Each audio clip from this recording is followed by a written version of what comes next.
الرجيم بسم الله الرحمن الرحيم الحمد لله رب العالمين والصلاة والسلام على نبينا محمد وعلى آله وأصحابه أجمعين رب اشرح لي صدري ويسر لي أمري واحلل عقدة من لساني يفقهوا قولي رب زدني علما رب يسر ولا تعسر وتمم بالخير ثم أما بعد والحمد لله. Respected brothers and sisters, welcome to yet another lesson of our Islamic Studies series here from Darul, alhamdulillah, live stream to you. Last week in our discussion we started the chapter of Kitab al-Salah, or the chapter of the second pillar of Islam, and the second pillar of Islam is called Salah. And Salah, in order to discuss Salah, we have to speak about the Tahara first, and that is Wudhu and Tayammum and the mas'ala of wiping over the leather socks and so on. Before we speak about that, we need to also speak about Wudhu, and before Wudhu we spoke about the types of water. It was a small paragraph. And then inshallah, we've moved on now. We've covered what are the things that are wajib in wudu, and what are the things that are sunnah, emphasize sunnah in wudu. And in discussion, we basically said that niyyah, according to the Hanafi school of law, is not fard, it's not wajib. And that is correct, because that which is wajib and fard is the things that are mentioned in the Quran, which is يَا أَيُّهَا الَّذِينَ آمَنُوا إِذَا قُمْتُمْ إِلَى الصَّلَاةِ فَاغْسِلُوا وُجُوهَكُمْ وَأَيْدِيَكُمْ إِلَى الْمَرَافِقِ وَامْسَحُوا بِرُؤُوسِكُمْ وَأَرْجُلَكُمْ إِلَى الْكَعْبَيْنِ وَإِن كُنتُمْ جُنُبًا فَاطَّهَّرُوا وَإِن كُنتُم مَرْضَىٰ أَوْ عَلَىٰ سَفَرٍ, and it carries on until the end of the ayah. So the things that are fard, meaning with these things your wudu will be complete, you don't have to repeat it, are the four things: washing face, washing arms, wiping quarter of your head, and washing your feet. Of course, the emphasized sunnah, which are the rest of the things, for example, making niyyah, using miswak, saying Bismillah ar-Rahman ar-Rahim, washing everything 3 times, washing your hands first, washing the right arm first, and so on. All the sunnah, these are also extremely important. These are emphasized sunnah. And someone who misses the sunnah regularly without any excuse will be doing something called isa'a. It's a mistake, it's blameworthy, and that could become a sin afterwards if someone continuously does so. And the reason why I bring that up is because a Hajj over there, he's mentioned to me about the whole intention not being fard. Why is the intention not being fard? Or no, it was similar, it was a discussion in that regard. And I said that we are looking to something, I'll use as supplement this kitab, Bidayat al-Mujtahid, by Ibn Rushd al-Qurtubi. Ibn Rushd al-Qurtubi is a Maliki scholar who lived in the 6th century Hijri. So he passed away in 520 Hijri. And he was a Maliki scholar, but he compiled this book, which is like a reference, small summary of the 4 schools of law and what they are saying, and in very brief summary, why they are saying that. So I said to you that inshallah perhaps sometimes we'll be using this kitab, especially the mas'ala, there's ikhtilaf, there's difference of opinion, so that you, for some of the brothers, mashallah, in Darul are not in the Hanafi school of law, some of us are Shafi'i, some of us are perhaps Maliki or Hanbali or otherwise. And so in that regard, it is beneficial and helpful to know what are the differences there, just for, just as information or ilm and so on. So as for intention, all of the ulama agree that any ibadah that you do, you have to have intention. Because Allah says in the Quran, وَمَا أُمِرُوا إِلَّا لِيَعْبُدُوا اللَّهَ مُخْلِصِينَ لَهُ الدِّينَ. And also, the Prophet ﷺ said, إِنَّمَا الْأَعْمَالُ بِالنِّيَّاتِ. Actions are based upon intentions, and we have to be sincere in our intention for all of the ibadah. So everyone, all scholars agree that if it's ibadah by itself, you have to have intention, and the intention has to be only for Allah. So why is it that in wudu, the Hanafi school is saying that it's not fard, it's not wajib, it's sunnah? Why didn't they make it fard? Why didn't they make it wajib? The reason for that is because, as I've made indication last time, wudu as wudu, according to the Hanafi scholars who said that it's not fard to make intention, they said that you have to have intention. Intention is wajib for those ibadah which is ibadah by in and of itself, and it's not a access or the beginning or introduction to another ibadah. So they see wudu as an introduction, as tahara for salah, tahara for tilawah, tahara for salah. So though wudu is part ibadah because you're obeying Allah and you're following the Prophet ﷺ, and yet its purpose is to purify yourself for the actual ibadah of salah and for tilawah. And that's why the scholars who said that intention isn't fard or wajib in wudu, they have said that the reason for that is wudu is not a ibadah mahda. It's a ibadah, but it is you can understand there's a reasoning behind it. So ibadah, wudu is a ibadah ma'qulat al-ma'na. You see that there's a purpose behind it. It's not just ibadah for being ibadah in and of itself, purely ibadah only. Rather, wudu leads up to another ibadah, so it has a purpose, is ma'qulat al-ma'na and so on. So then which of the madhahib and which of the scholars are saying what? According to the ulama that have made intention a shart and a condition of wudu, they are al-Imam al-Shafi'i, the madhab of Imam Shafi'i, and also madhab of Imam Malik, also the madhab of Imam Ahmad ibn Hanbal. So the three of the four schools of law all make intention a condition. As for those there are other scholars who agree with them as well. As for the scholars who say intention is important, it's sunnah mu'akkada, but it's not wajib, it's not fard. Again, look, we're not saying that it's not fard, it's not wajib, so don't do it. We're saying this is a fiqh lesson. We're trying to understand the categorization of it, so for the sake of ilm, for the sake of understanding, and there are also other benefits we spoke about previously with understanding of inshallah. The point is, according to Imam Abu Hanifa and those who agreed with him, niyyah is in wudu only.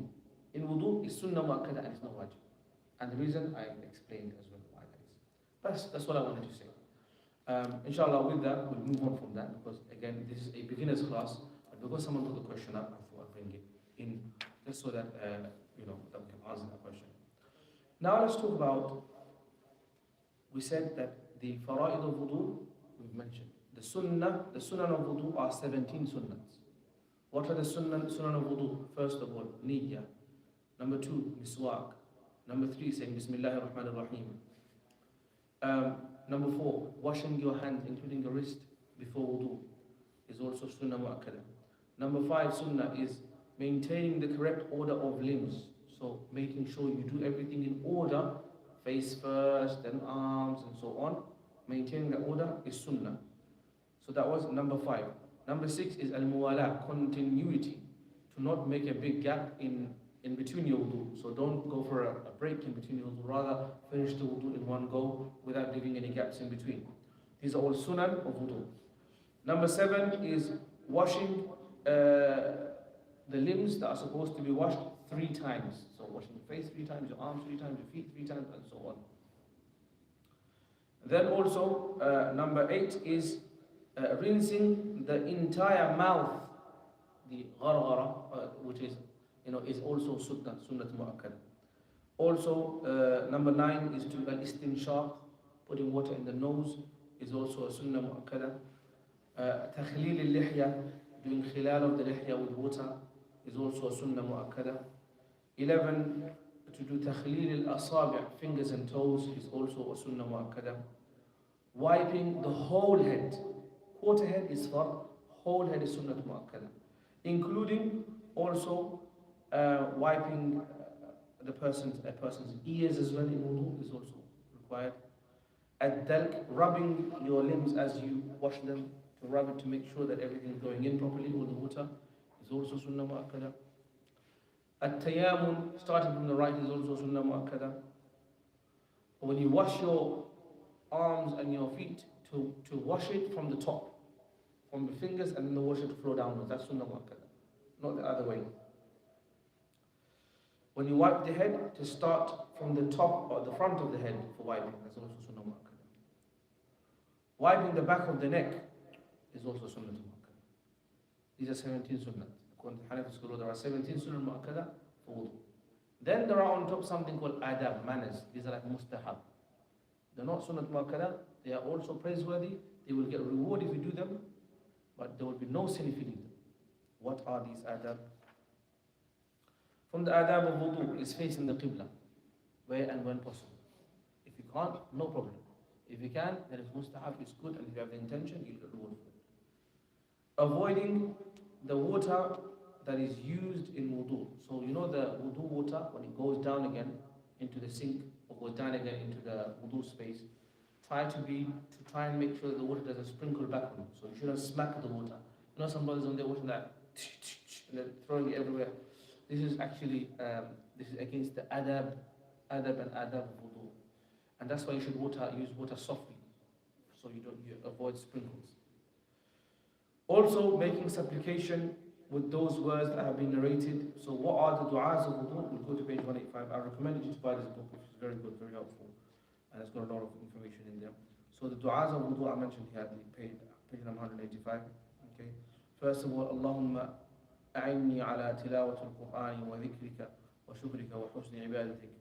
And then that's the du'a for rinsing the mouth. As for rinsing the nose, Bismillah, Allahumma arihni ra'ihat al-jannati wa la turihni ra'ihat al-nar. So there are du'as for different limbs and so on.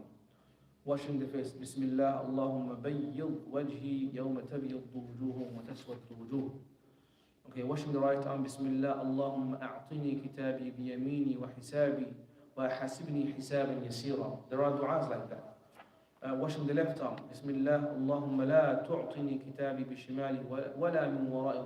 All of the du'as are relevant. For example, when you rinsed your mouth, you said, Oh Allah, give me the ability that with the mouth that I'm cleaning to recite your Quran.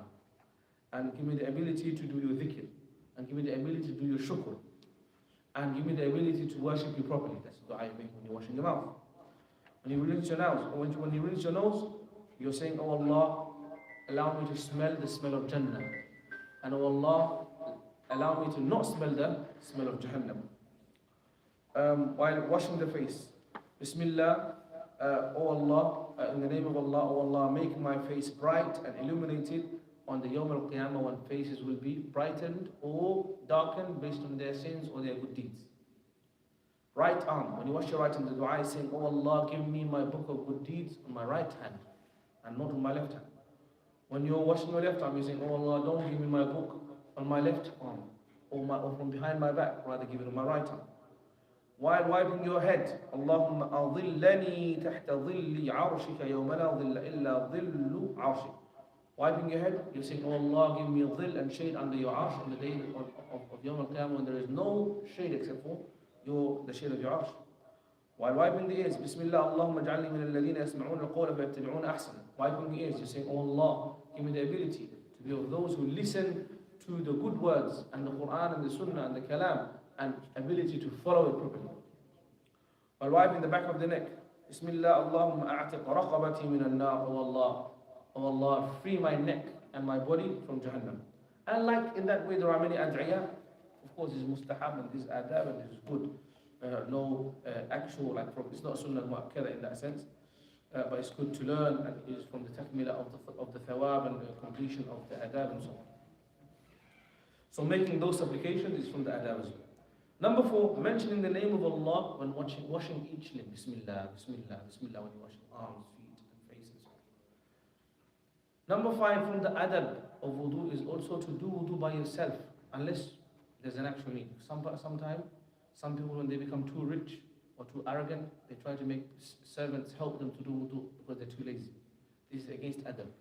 Wudu is you should do yourself. Unless you're ill or something, unless you have a disability, you should do your own wudu. And then also from the adab of wudu is to do it quickly when the prayer time comes in, not to delay it until the last moment. Also from the adab of wudu is to recite Ashhadu an la ilaha illallah wa ashhadu anna Muhammad Rasulullah at the end of the wudu. Also to have some water from the wudu water, not used one, from the wudu water, fresh water, to have some of that after wudu is also from the adab of wudu. So then we've understood now what is wajib, what is sunnah, and what is adab. Now let's come to what are the things that are makruh and disliked in wudu. Things that are disliked in wudu is to waste too much water. Don't use too much water. Also disliked in wudu is using too little water, to use too less. You can't wash your parts properly.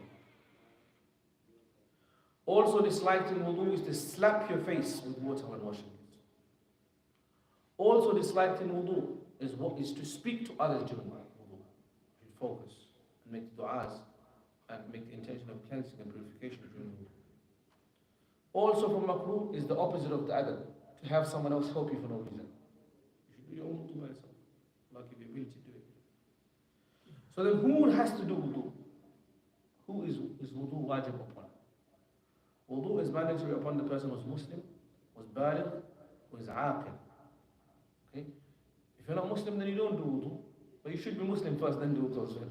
So there's another condition missing. Puberty. If a child is not doing wudu, it's not sin. Because rufi al-qalam an thalah, the pen has been lifted from 3 groups of people: the child who is not baligh yet, and the marid, the mentally unaware, and also the sleeping person until they wake up. This hadith. So for the conditions of wudu is Islam, puberty, also sanity. If someone is not sane, they're mentally unaware, they don't know, they forget all the time, they're in a state of coma, or etc., then wudu is not fard for that person. That means they're not going to be sinful, because the wajib is not on them in the first place. You understand? If the wajib is on them, then they don't do it, then they get sinned. But the wajib doesn't even come on them in the first place if they're not in the mental awareness. And this is a piece of advice that we can give to those who, for example, suffer from dementia, Alzheimer's, they forget all the time and they're very worried. Where they can, they should remember, they should be assisted. But if someone is genuinely forgetting all the time, they don't know, and they're completely mentally unaware, then there's an excuse for them in that regard. Also, you can't do wudu, the woman can't do wudu if she's in a hayd or she's in her nifas. Her menstrual cycle has to end, and her postnatal bleeding has to end before she can do wudu. Also, wudu will not be wajib on the person who doesn't have water. There's no water available. You have to do tayammum.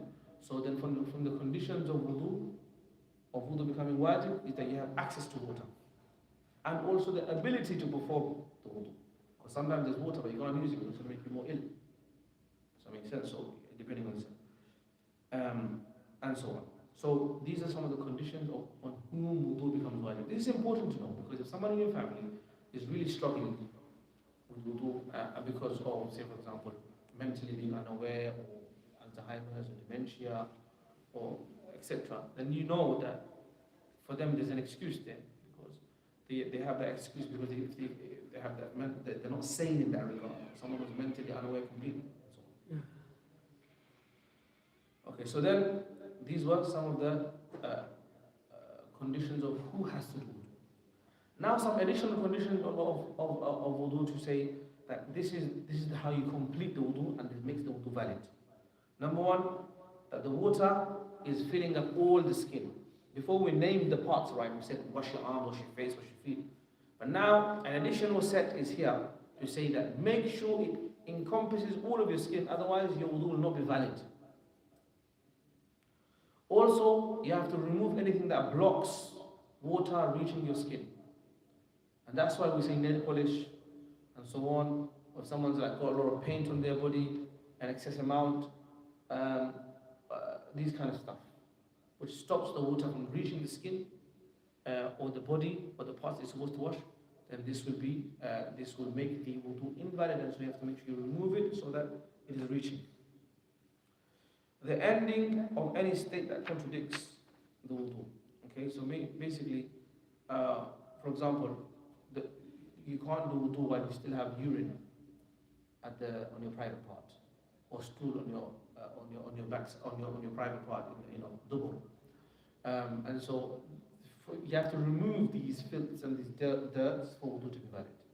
Removal of these dirts is also a part of the condition of the wudu being valid. So then now, wudu by itself is not always fard, is it? Sometimes it's fard, sometimes it's sunnah, sometimes it's wajib. Because wudu, of course we understand what wudu is now. Now wudu as a whole is not fard for someone to have wudu all the time.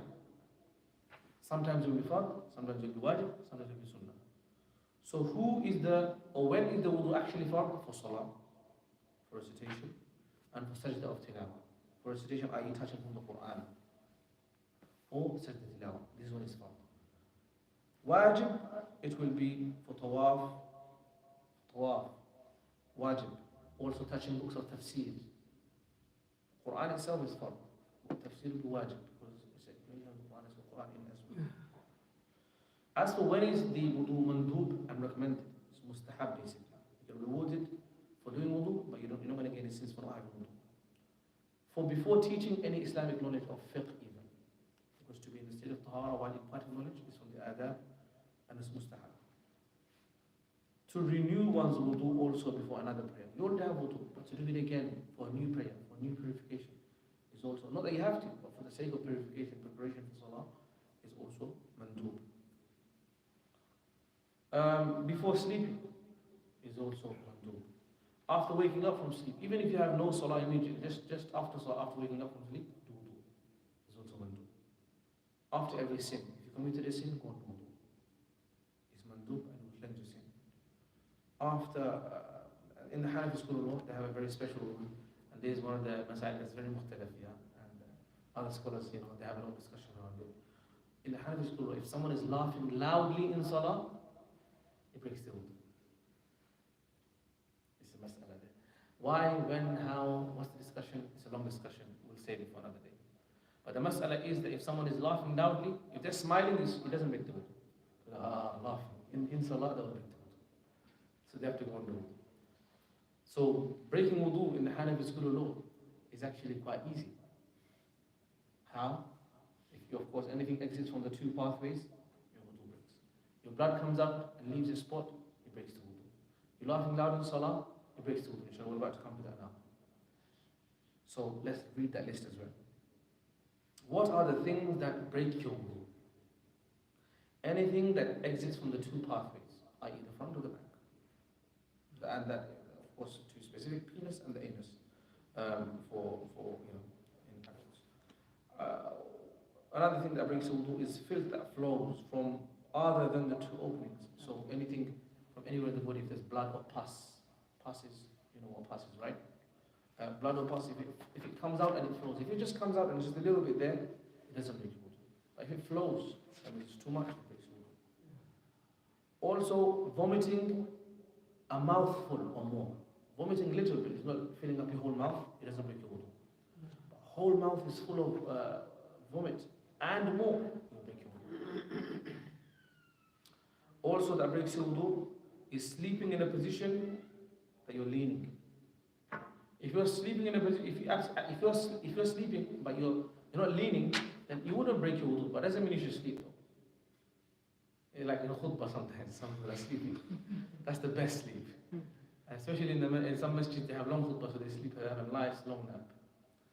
But this is not the time, this is the time to listen to what the Imam is saying. I don't think it happens in Darul because our khutbah is so short. It's very quick, so no time to sleep. So sleeping in a position where the buttocks are not firmly planted onto the ground, such as while lying down or leaning on something. So basically, if you're leaning on something and sleeping, then that will break your wudu. Loss of consciousness, you became unconscious, your wudu is broken. Why? Because you don't know what happened. Insanity, you became insane for a number of hours, for a number of minutes. You became mentally crazy. So then you will also break wudu. Drunkenness, someone becomes drunk, of course their wudu is broken. You don't expect someone to be drunk and then also. Allah said, "La taqrabu salata wa antum sukara." Don't even come close to salah when you're drunk. So being drunk is of course going to make you wudu. I've seen these crazy videos, a'udhu billah. This man, he's drinking alcohol and he's saying, Bismillah, a'udhu billah. This is mockery. Ma yanfa'u. This is la yajuz. I hope he's jahil because he doesn't have an excuse. Otherwise, it's big mockery of the religion. Laughing out loud by an adult while performing salat, like we said before. And also, this is between married people. If there is a contact between the two private parts, man or woman, if it's just contact, then that will break wudu. Okay, so this is just contact itself will break wudu, and of course, if there's further, if it's further intimacy, then of course you need no ghusl. But as the contact will break wudu. So there's 9 things that will break wudu. Inshallah, that makes sense. Okay, brothers. Now, a common thing that's commonly said is that Hanafi school of law is easy to practice. Not always. Not in tahara. In tahara, it's quite tough, bleeding, because other madhab they allow. Even if it's bleeding, they still have wudu. Laughing out loud in salah. Not that you should, but you wouldn't break your wudu. So it's relative. Some madhab are more strict on other things.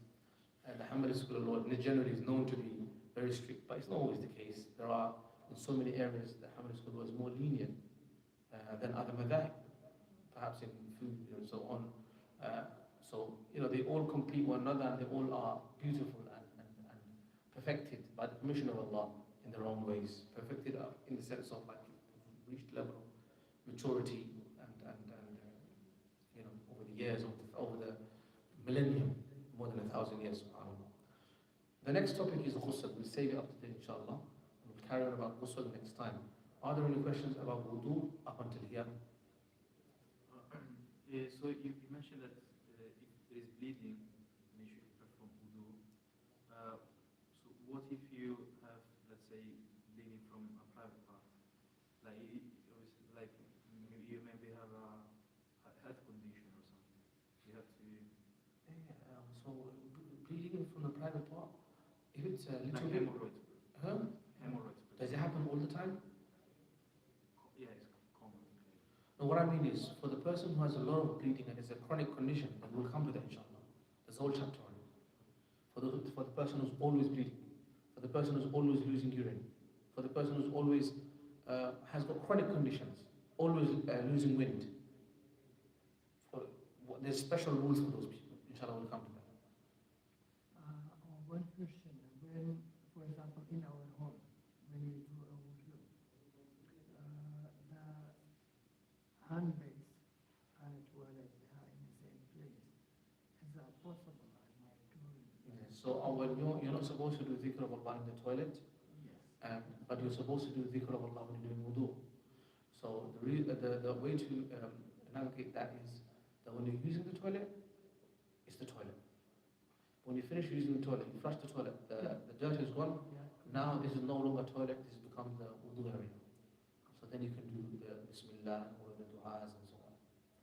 But while you're using the toilet, you should, of course, mention the name of Allah, because that's the actual toilet. So it's both mixed together. So we know that if someone drinks alcohol or smokes, no, I don't know about that, but you should stay away from praying for 30 days or something. No, it's not. They shouldn't stay away. They should always pray. They should clean themselves up, but they should clean themselves up. They should pray. Those ahadith are talking about the person for drinking is basically they will not be getting rewarded. They will not be accepted. Doesn't mean they don't have to pray. They still have to pray. It's still a debt, but the reward will not be there because of the crime they committed. What about smoking cigarettes? I don't think it's the same level of intensity. Smoking is prohibited, but it's nowhere near like alcohol. Alcohol is extremely forbidden because the difference is that alcohol takes you into intoxication. Whereas the cigarette doesn't take you into intoxication, rather it damages your health. Someone can be smoking but still sane, they're still aware. Yes. Yeah, so I've heard that another imam said that bleeding is not the reason that I have to do wudu again. So Yeah. I don't know if it's right. No, or it's not. correct. It's correct, Okay, but so- it's not in the Hanafi school. No. It's correct. Yeah, I know. I am another imam. So suppose someone is following the Hanafi laws, I mean whatever he says, but some cases Yeah. he follows another imam that he said that you don't need to make wudu, give blood calm or something. So is it okay? So this is when there is a very big need. Like for example, one case someone was mentioning that they were in tawaf. And it was Hajj season. Yeah. And if they now go out to do wudu again, it will cause them huge difficulty. And they saw some blood on their body.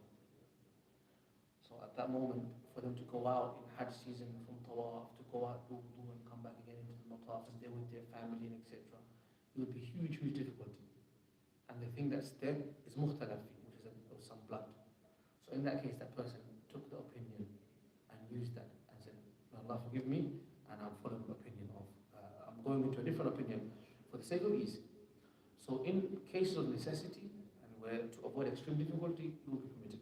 Yeah, but whatever you say right now, this one, so that's why I'm asking that. Yeah. if some So in cases- case of necessity, you will be permitted. Yes. Is there any measurement for the blood? For example, if I have any blood over If it flows, if it moves from the spot, yeah, if it flows from the spot.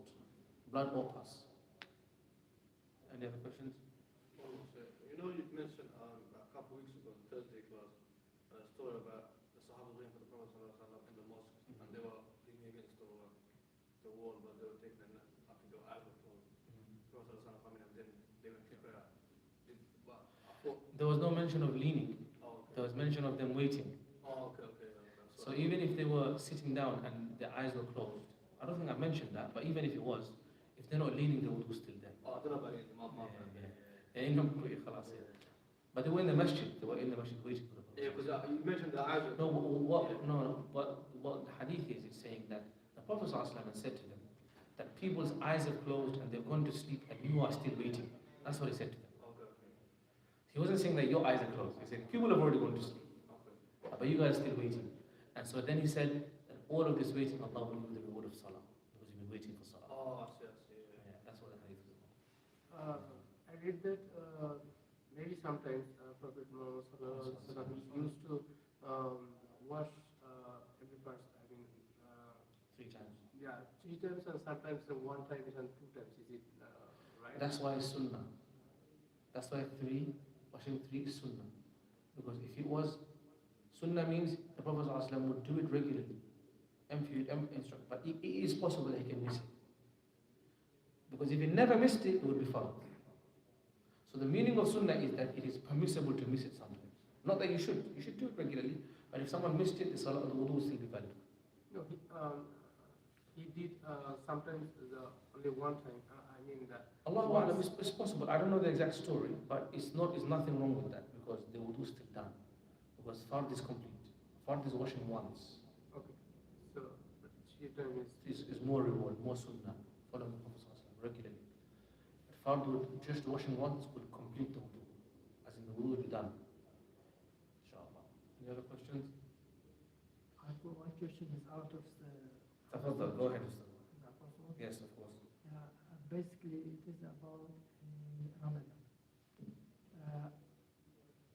Yesterday, I had a chat with one of my friends, and he said that he's got diabetes, and he has to use eye injection for the Insulin, yeah. insulin, yeah. Basically, what he said, is it possible to not like fasting, or is that okay to fast while he's using the insulin?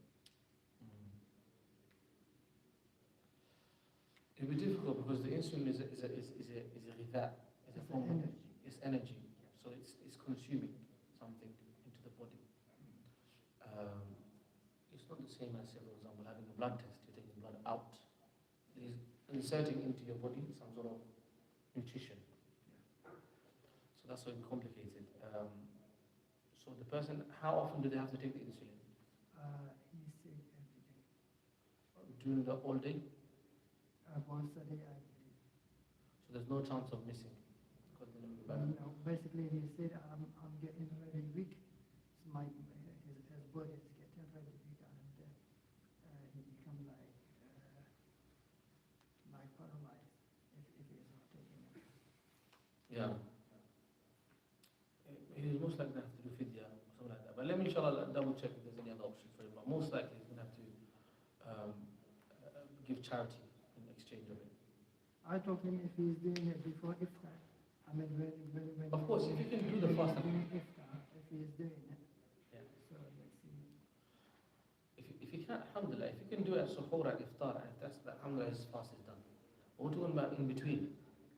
If it is in between, then it's a problem. Absolutely. Yeah, that's what we're talking about. So if he does it at suhoor and iftar, if you can, alhamdulillah, that's good. His fasting is done. But, Now, yeah. sorry to disturb you, but what about if he fasts again in the other months? Is he able to? Can he do in short days? If he can do, for example, In December? for example, December, November, before. Then, yes. That's why Allah says in the Quran, يا أيها الذين آمنوا كتب عليكم الصيام كما كتب على الذين من قبلكم لعلكم تتقون أيام معدودات فمن كان منكم مريضا أو على سفر فعدة من أيام أخرى. If you are ill or if you are traveling, if you are ill because of which you can't fast, then you can fast on other days. So if the person can't fast the long days because of illness, then they can fast the short days because of illness. Okay. So if that person is able to keep the shorter fast, then khalas, they have to keep the shorter fasts. Is he has to do it continuously or like? No, qada is no. Qada is you can do continuously. Only kafara is continuous. Shahrain mutatabi'ain, all of that. That's for kafara, that's continuous. But for qada, it should be as soon as possible, but it doesn't have to be continuous. One qada per fast. Okay? Barakallahu feek. سبحانك اللهم اشهد ان لا اله الا انت استغفرك واتوب اليك. السلام عليكم ورحمه الله وبركاته.